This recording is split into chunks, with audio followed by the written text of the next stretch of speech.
یہ کتاب ہے صحیح بخاری،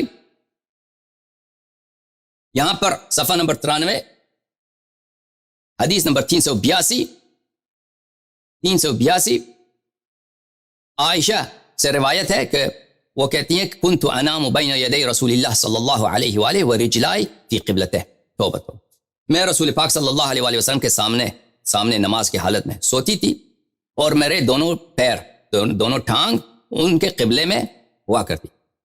فَإِذَا سَجَدَ، جب وہ سجدہ کرتے تھے، غَمَزَنِي فَقَبَضْتُ رِجْلَيَّ، جب وہ سجدہ کرنے کے لیے جاتے تھے تو میں وہ غمزنی، وہ میری ٹانگوں کو کیا کرتے تھے وہ کیا بولتے ہیں، غمزنی، دباتے، تو ان کے دبانے سے مجھے پتہ چل جاتا تو میں اپنے پیروں کو جمع کرتی، اور جب وہ دوبارہ کھڑے ہو جاتے نماز کے لیے تو میں دوبارہ اپنے پیروں کو دوبارہ آگے پھیلا دیتے۔ ملاحظہ فرمائیے عزیزو، یہ کتاب ہے صحیح مسلم، چھاپ دار الفکر، یہاں پہ کتاب الایمان،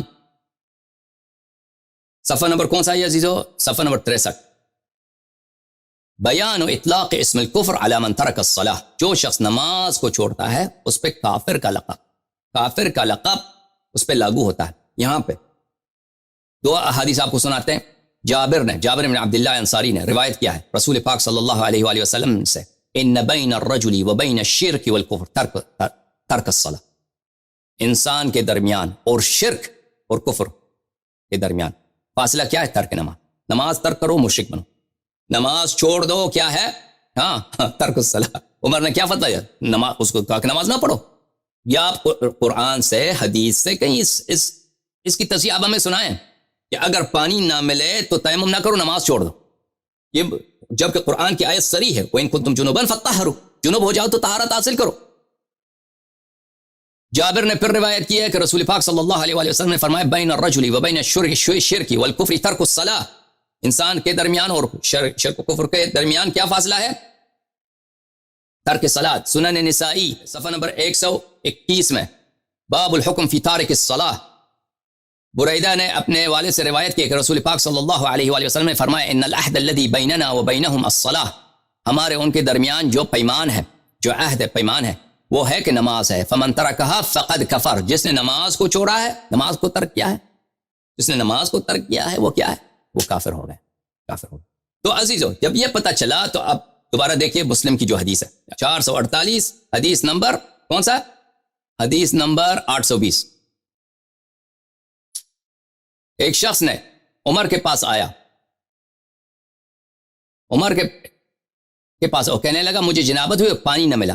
عمر نے کیا اس کو حکم دیا؟ نماز نہ پڑھنا، نماز چھوڑ دے، قرآن کیا کہہ رہا ہے؟ ہاں پانی نہ ملے تو تیمم کرو۔ اب عمر نے جہل کی وجہ سے بھی کہا نا، جہل کی وجہ سے بھی کہا، تو اتنا جاہل آدمی جس اس کو اس کے لیے فتویٰ دینا کیا جائز ہے؟ جس شخص کو اتنا نہیں معلوم، جو حکم قرآن کے صریح حکم قرآن کے خلاف جہل کی روح سے، غفلت کی روح سے فتویٰ دے رہا ہے، اور فتویٰ بھی کفر کا فتویٰ دے رہا ہے۔ کیا وہ خلیفہ بن سکتا ہے؟ امام المسلمین بن سکتا نہیں، فاروق ہو سکتا ہے؟ فاروق نہیں ہو سکتا، حق و باطل کے درمیان وہ فاصلہ نہیں ہو سکتا۔ لیکن یہاں پہ جہل کی کوئی گنجائش ہی نہیں ہے، کیونکہ اگر جہل ہوتا تو جب عمار نے اس کو یاد دلایا تھا تو وہ عمار کا شکریہ بجا لاتا کہ عمار، معاف کیجیے عمار آپ سے ہی فرما رہے ہیں، میں بھول گیا، لیکن وہ الٹا عمار کو ڈانٹ رہا ہے کہ عمار تو خدا سے ڈر، ٹھیک ہے نا، عمار تو خدا سے ڈر، الٹا عمار کو وہ دھمکی دے رہا ہے خدا سے ڈر۔ وہ عمار ڈر گیا، کہتا ہے کہ وہ خلیفہ صاحب اگر آپ کو نہیں چاہیے تو میں حدیث نقل نہیں کرتا۔ تو پتہ چلا یہ کیا ہے؟ یہ اس کا فتویٰ جو ہے جہل کی وجہ سے نہیں، یہ عمدن تعمدن یہ رسول پاک صلی اللہ علیہ وسلم اور قرآن کی مخالفت کر رہا ہے۔ مسئلہ جو بھی ہو عزیزوں، جو بھی ہو، عمر نے چاہے جہل کی وجہ سے، چاہے عمدن مخالفت قرآن اور مخالفت رسول صلی اللہ علیہ وسلم کی ہو، دونوں حالتوں میں وہ نہ خلیفہ رسول صلی اللہ علیہ وسلم ہو سکتا ہے، نہ امام المسلمین ہو سکتا ہے، کیونکہ اگر جاہل ہے، جہل کی وجہ سے، اگر تعمدن اس نے فتویٰ دیا ہے اس طرح مخالفت کرتا تو یہ تو کفر صریح ہے، اور نہ فاروق بین الحق والباطل ہو سکتا ہے۔ ملاحظہ فرمائیے عزیزوں، عمر نے کیا فتویٰ دیا ہے؟ عمر کا فتویٰ یہاں پہ کیا تھا عمر کا فتویٰ تھا کہ نماز نہ پڑھ، ترک نماز کا اس نے فتویٰ دیا ہے قرآن کی مخالفت میں اور سنت رسول صلی اللہ علیہ وسلم کی مخالفت کرتے ہوئے۔ اس کا حکم قرآن میں کیا ہے عزیزو ملاحظہ فرمائیے، سورہ مائدہ، اعوذ باللہ من الشیطان الرجیم، سورۃ المائدہ، ومن لم يحكم بما انزل اللہ فاولئک هم الکافرون، جو ما انزل اللہ یعنی قرآن کے موافق فتویٰ نہ دے، حکم نہ کرے، تو وہ کیا ہے؟ تم خود پڑھو، فاولئک هم الکافرون، وہ کافر ہے۔ پھر فرمایا ومن لم يحكم بما انزل اللہ فاولئک هم الظالمون، جو قرآن کے حکم کے موافق، جو ما انزل اللہ کے موافق فتویٰ نہ دے، حکم نہ کرے، وہ ظالم ہے۔ پھر فرمایا وَمَن لَمْ يَحْكُمْ بِمَا أَنزَلَ اللَّهُ فَأُولَئِكَ هُمُ الْفَاسِقُونَ، وہ فاسق ہیں جو ما انزل اللہ کے موافق فتویٰ نہیں دیتے۔ تو آپ مجھے بتائیے جماعت عمریہ کے لوگوں، یہاں پہ عمر خلیفہ بننے کے بعد، ہم نہیں کہہ رہے کہ وہ حیات رسول صلی اللہ علیہ وسلم نے ابھی تیمم کا حکم نازل ہوا ہے اس کو نہیں پتا، وہ تعین نہیں ہے۔ ومن لم يحكم، یہ خلیفہ بننے کے بعد وہ یا جہل کی روح سے یا عمدن مخالفت قرآن و مخالفت الرسول صلی اللہ علیہ وسلم کر رہا ہے۔ تو آپ مجھے بتائیے کہ یہ آیت اس پہ کیوں لاگو نہیں؟ یہ تین آیتیں، من لم يحكم بما انزل الله فاولئك هم الكافرون، من لم يحكم بما انزل الله فاولئك هم الظالمون، ومن لم يحكم بما انزل الله فاولئك هم الفاسقون۔ یہ تین آیتیں اس پہ کیوں لاگو نہیں ہیں؟ کوئی وجہ تو بتائے نا۔ وہ اللہ کا رشتہ دار ہے، کوئی عمر کوئی خاص اس کو رعایت ہے کہ وہ چاہے جو مخالفت کرے کفر کا فتویٰ دے دے، اس کو قرآن اس پہ لاگو نہیں ہے۔ آپ کوئی وجہ بتائیں کہ یہ کیا ہے کہ یہ عمر ان آیات سے مستثنیٰ ہو، حالانکہ اس نے مخالفت کی ہے۔ میرے عزیزو، اس بات کے یہ تان بہت بڑا ہے اور تان بہت عظیم ہے، اور یہ اس کی خلافت کے ابطال، اگر آپ توجہ دیجئے، یہ اس کے خلافت کے ابطال کے لیے، یہ اس کی ایمان کے ابطال کے لیے، اس سب کے لیے اسلام، بلکہ اس کو دائرہ اسلام سے خارج کرنے کے لیے کافی ہے یہ تعین کہ اتنا بڑا امیر المؤمنین علیہ السلام، جن کے متعلق رسول اللہ صلی اللہ علیہ وسلم نے فرمایا صحیح حدیث میں، من اطاع علی علیہ السلام فقد اطاعنی ومن عصاه فقد عصانی، صحیح حدیث میں فرمایا انا مدینۃ العلم وعلی بابها، انا دار الحکمت وعلی بابها، سلام من اللہ علیہ۔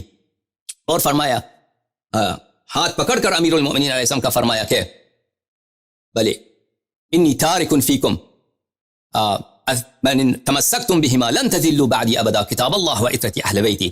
امیر المؤمنین علیہ السلام کو ساتھ کھڑا کر کے ہاتھ پکڑ کے فرمایا کہ میں تمہارے درمیان دو چیزیں چھوڑ کے جا رہا ہوں کہ اگر ان سے اتباع کرو، ان کی تمسک کرو تو تم کبھی گمراہ نہ ہو جاؤ گے۔ یہ حدیث ثقلین رسول پاک صلی اللہ علیہ وسلم نے امیر المؤمنین علیہ السلام کا ہاتھ پکڑ کے بھی بولا ہے، اور مصداق بھی بتایا کہ اہل بیت علیہ السلام کا کون ہے، اس کی صحیح حدیث مستدرک حاکم میں موجود ہے۔ میرے عزیزو، ان کے ہوتے ہوئے اللہ اکبر، ایک شخص یا تو اتنی جاہل، قرآنی آیات ہی نہیں، تیمم ہی نہیں معلوم، یا تو نہیں، جہل سے بڑھ کر اس کو اتنی جرأت کہ وہ عمدن اللہ کی مخالفت، قرآن کی مخالفت اور رسول صلی اللہ علیہ وسلم کی حکم کی مخالفت کر رہا ہے۔ تو یہ آپ بتائیے، حالت دو بھی ہوں، اس نے بغیر ما انزل اللہ اس نے فتویٰ دیا ہے، حکم دیا ہے، اور کفر کا فتویٰ دیا ہے، اس نے ترک نماز کا فتویٰ دیا ہے۔ تو یہ آیات، تین آیتیں جو ہم نے پڑھی ہیں، اس پہ کیوں لاگو نہیں؟ عزیزو، یہ تان جو ہے بہت عظیم تان ہے۔ اگر جماعت مخالفین کے کتب میں جائیے، ان کے جو بڑے مفسرین علماء ہیں، تو ان کے پاس کیونکہ کوئی جواب نہیں ہے عزیزو، کوئی جواب نہیں ہے، تو وہ یہاں سے اس کا کیا جواب دیتے ہوں گے آپ سوچتے ہیں؟ ان کے جو بڑے ان کے لوگ ہیں، کیا جواب دیتے ہوں گے؟ یہ دیکھیے عزیزو، یہ فتح الباری بشرح سقیم البخاری، ابن حجر اسقلانی، جزء اول، چھاپ دار المعرفہ ہے، صفحہ نمبر 443 میں اسی حدیث کو اس نے نقل کیا ہے۔ دیکھیں اس بخاری کی جو حدیث ہے، جاء رجل الى عمر بن الخطاب فقال انی اجنبت فلم اصب ما فقال عمار بن یاسر اما تذکر انا كنا فی سفر۔ ایک شخص عمر کے پاس آیا، اس نے کہا میں جنوب ہوا، پانی نہیں ملا۔ عمر کا جو جواب ہے کہ نماز نہ پڑھ، نماز نہ پڑھو، اس کو حذف کیا بخاری نے حذف کیا، بخاری میں نہیں ہے۔ بخاری کیونکہ ذہین آدمی ہے مسلم سے، اس نے حذف کیا ہے، لیکن بخاری کو یہ نہیں معلوم کہ اگر تم یہ حذف کرو تو پھر فقال عمار اما تذکر انا كنا فی سفر انا وانت فاما انت فلم تصلی۔ جب ہم دو، یاد نہیں ہے عمر آپ کو کہ ہم دونوں سفر میں تھے، جنوب ہو گئے، تم نے نماز نہیں پڑھی، میں نے تیمم کر کے نماز پڑھی، تیمم کا طریقہ غلط تھا، نبی صلی اللہ علیہ وسلم نے مجھے بتایا کہ کس طرح کرنا ہے۔ تو بخاری کو نہیں معلوم کہ جواب کو، یہ جواب بالکل جو ہے، یہ جو ہے کلام میں جو شکستگی ہے، کلام میں جو فلو ہے، وہ بالکل کلام میں جو روانگی ہے وہ بالکل ختم ہو جاتا ہے۔ یہاں پہ بیچ میں جو اس نے کاٹا ہے عمر کا جواب کہ نماز نہ پڑھو، تو فقال عمار بن یاسر، عمار نے کہا کہ کیا تجھے یاد نہیں ہے اس نے کیوں ایسا جملہ کہا؟ واضح ہے کہ اس نے یہ جملہ یہ کہا ہے کیونکہ اس کی کامل روایت کہاں ہے؟ وہ مسلم میں ہے، تو عمر نے کہا کہ نماز نہ پڑھو، تبھی تو عمار نے یہ کہا۔ تو اسی کے ابن حجر عسقلانی کو یہی بات پتا چلا، ہاں دے روایہ اختصر فیہا جواب عمر، بولا کہ اس روایت میں بخاری نے عمر کے جواب کو مختصر کیا ہے۔ اور بابا مختصر نہیں کیا، اس نے چوری کیا ہے عمر کے جواب کو، کیونکہ عمر کا جواب ایسی اس میں طعن ہے، ایسی جرح ہے عمر کی، ایسی اس کی شرمندگی ہے تا روز قیامت کہ اس کا کوئی جواب ہی نہیں، اسی لیے بخاری نے اس کے جواب کو خیانت کیا ہے، غداری کے ساتھ اس نے جواب کو حذف کیا ہے، ٹھیک ہے نا؟ مختصر کہاں بنایا؟ مختصر بنایا، عمر کا جواب ہی اس نے نقل نہیں کیا اس روایت میں، ٹھیک ہے؟ وَلَيْسَ ذَلِكَ مِنَ الْمُصَنِّفِ، یہ مصنف نے نہیں کیا، کسی دوسرے نے، بہرحال جماعت مصنف نے نہیں کیا، دوسرے نے کیا ہے، ہو سکتا ہے بخاری نے کیا ہو۔ اب یہ کہہ رہا بخاری نے نہیں کیا، تو کہاں سے کہہ رہا کہ بخاری نے نہیں کیا؟ اب اس میں جو سلسلہ روات ہیں، کئی سے سلسلہ روات ہیں، بیہقی تو بعد میں آیا ہے، بیہقی اگر پہلے ہوتا بخاری سے تو پتہ چلتا کہ بیہقی کے کتاب میں عمر کا جواب نہیں ہے اور بخاری نے بیہقی کے کتاب سے نقل کیا ہے، تو پتہ چلتا نا بیہقی تو متاخر ہے۔ تو یہ ابن حجر عسقلانی بہت ذہین انسان ہے، یہ بخاری کا بھی دامن پاک کرنا چاہتا ہے، کہتا ہے یہ غداری بخاری کی نہیں ہے، کسی اور کی ہوگی۔ بہرحال جو آپ ہی کے محدثین ہیں، بخاری کا استاد ہوگا، اس کے استاد کا استاد ہوگا، جو بھی ہوگا، اس نے عمر کے جواب کو حذف کیا ہے، عمر کے جواب کو حذف کیا ہے۔ کہ عمر کا جواب کیا؟ فقال لا تصلی، عمر کا جواب اصل میں یہ ہے کہ نماز نہ پڑھو۔ اچھا، وَهَذَا مشہور من مذہب عمر، زاد سراج کسی نے کہا ہے کہ اس میں اضافہ کیا ہے کہ حتی تجد الماء، جب تک تجھے پانی نہ ملے تو نماز نہ پڑھو۔ یہ بھی کہا ہو، چل مان لیتے ہیں کہ اگر یہ بھی جملہ ہو کہ جب تک تجھے پانی نہ ملے تو نماز نہ پڑھو، تو یہ بھی کفر ہے بھائی۔ قرآن نے تو یہ کہا کہ پانی نہ ملے تو تیمم کرو، تم جنابت سے طہارت حاصل کرو، چاہے پانی ہو چاہے پانی نہ ہو۔ یہ اگر یہ بھی ہو تب بھی وہ تمام وہ مخالفت قرآن، مخالفت سنت رسول صلی اللہ علیہ وآلہ وسلم اس پہ لازم آتا ہے۔ وَهَذَا مذہب مشہور من عمر، یہ کہتے ہیں عمر کا یہ مذہب مشہور ہے، یعنی عمر کا یہ اجتہاد مشہور ہے۔ بھائی اجتہاد نص کے مقابلے میں نہیں چلتا۔ کوئی شخص یہ کہے کہ میں مجتہد ہوں، قرآن کہہ رہا ہے کہ تو تیمم کر، آپ فتویٰ دے دیں کہ تیمم نہ کر، یہ اجتہاد نہیں ہوا کرتا۔ اگر اجتہاد کا یہی مفہوم ہے کہ تو تیرے لیے جائز ہے کہ تو قرآن سنت کی صریح قرآن صریح سنت کی مخالفت کر، تو یہ تو کفر ہے بھائی، اس طرح کا اجتہاد۔ کیونکہ ابن حجر عسقلانی کے پاس کوئی جواب نہیں ہے، ابن حجر عسقلانی کے پاس وہی ہے کہ عمر کا اجتہاد ہے، اجتہاد ہے۔ ومن لم يحكم بما انزل اللہ، جو اجتہاد کرے وہ غیر بما انزل اللہ کا حکم دے تو وہ بھی مطلق ہے، وہ بھی مطلق ہے۔ ومن لم يحكم بما انزل اللہ، چاہے اس کی اجتہاد ہو یا نہ ہو، غیر ما انزل اللہ کا حکم کرے، صریح قرآن کا حکم خلاف حکم کرے، کیسا مجتہد ہے جو اتنے آیت قرآن اس کو نہیں معلوم؟